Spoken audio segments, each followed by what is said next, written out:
नमस्कार दोस्तों, कहानी का शुरुआत नंद गांव का एक राजकुमार था जो कि उसका कोई संतान नहीं था। राजकुमार बहुत दिनों से संतान की प्राप्ति के लिए ईश्वर से आस लगाए बैठा था। समय गुजरता गया लेकिन संतान की प्राप्ति नहीं हुई। राजकुमार के सलाहकारों ने राजकुमार को तांत्रिक से सहयोग लेने को कहा। राजकुमार तांत्रिकों से मिला। तांत्रिकों की तरफ से राजकुमार को सुझाव मिला कि यदि किसी बच्चे की बलि दी जाए तो राजकुमार को संतान की प्राप्ति होगी। तो राजकुमार ने अपने राज्य में ढिंडोरा पिटवाया। जो अपना बच्चा बलि चढ़ाने के लिए राजकुमार को देगा उसे राजकुमार की तरफ से बहुत सारा धन संपत्ति दिया जाएगा। एक परिवार में कई बच्चे थे, गरीबी बहुत थी। उसी परिवार में एक ऐसा बच्चा था जिसका ज्यादातर समय सत्संग और साधु संतों की वाणी सुनने में निकलता। इस वजह से बच्चे की ईश्वर पर बहुत आस्था थी। वो ईश्वर की भक्ति किया करता था। जब राज्य के सभी लोगों सहित इस गरीब परिवार को राजकुमार के इस इनाम का पता चला तो परिवार को लगा कि क्यों ना इसे राजकुमार को दे दिया जाए, क्योंकि ये निकम्मा है, कुछ काम धाम भी नहीं करता और हमारे किसी काम का भी नहीं है। हमारा तो पेट भरता नहीं, कब तक इसे बैठाकर खिलाते रहेंगे।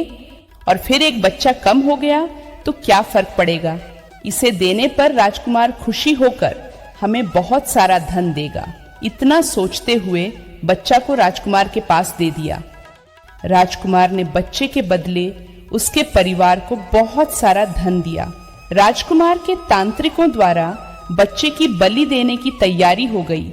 राजकुमार को भी बुला लिया गया। राजकुमार और तांत्रिक दोनों के द्वारा बच्चे से यह पूछा गया कि तुम्हारी आखिरी इच्छा क्या है। बच्चे ने कहा कि मेरे लिए बालू मंगा दी जाए। राजकुमार ने कहा बच्चे की इच्छा पूरी की जाए, अतः बालू मंगाया गया। बच्चे ने बालू से 4 ढेर बनाए।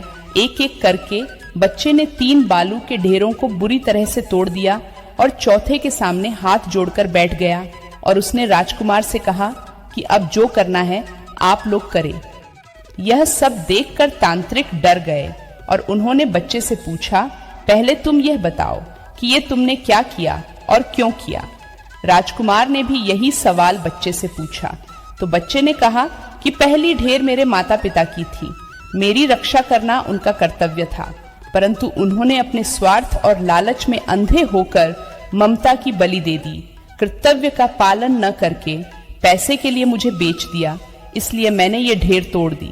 दूसरी ढेर मेरे सगे संबंधियों की थी, परंतु उन्होंने भी मेरे माता पिता को नहीं समझाया, अतः मैंने दूसरी ढेर को भी तोड़ दिया। और तीसरी ढेर हे राजन आपकी थी, क्योंकि राज्य की प्रजा की रक्षा करना राजकुमार का धर्म होता है, परंतु जब राजकुमार ही अधर्म के मार्ग पर चलकर मेरी बलि देना चाह रहा है तो ये ढेर भी मैंने तोड़ दी। और चौथी ढेर मेरे प्रभु की है। अब सिर्फ और सिर्फ अपने प्रभु पर ही मुझे भरोसा है, इसलिए यह एक ढेर मैंने छोड़ दी है। बच्चे का उत्तर सुनकर राजकुमार अंदर तक हिल गया। मन ही मन राजकुमार तर्क करने लगा, विचार करने लगा कि ये मैं कैसा अधर्म करने जा रहा था। भला अधर्म के रास्ते पर चलकर मुझे संतान की प्राप्ति कैसे हो सकती है।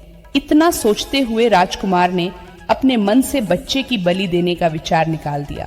राजकुमार ने बच्चे के बलि रुकवा दी। इतना करते ही तुरंत राजकुमार के मन में यह ख्याल आया कि अरे क्यों ना ये बच्चा मैं पालूं, इसे अपना पुत्र बना लूं, अपने पास रखूं। आखिरकार इतनी ज्ञानी और ईश्वर प्रेमी बच्चा मुझे कहाँ मिलेगा। इतना सोचते हुए राजकुमार ने बच्चे को सीने से लगा लिए और ऐलान कर दिया कि आज से ये मेरा पुत्र है, मैं इसे गोद लेता हूँ। राजा फूट फूट कर रोने लगा और खुद को कोसने लगा कि मैं मूर्ख अपनी कामना में इतनी लिप्त हो गया था कि धर्म और अधर्म का फर्क ही न जान सका।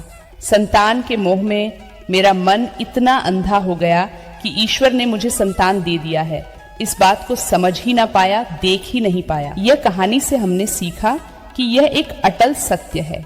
जो मनुष्य हर मुश्किल में केवल और केवल ईश्वर पर आस्था, श्रद्धा, विश्वास रखते हैं, उनका कहीं भी किसी प्रकार का कोई अहित नहीं हो सकता। हमारे अच्छे कर्म हमारे सारे बिगड़े काम संवार देते हैं। संसार में सभी रिश्ते झूठे हैं, केवल एक प्रभु का नाम ही सत्य है। धन्यवाद दोस्तों।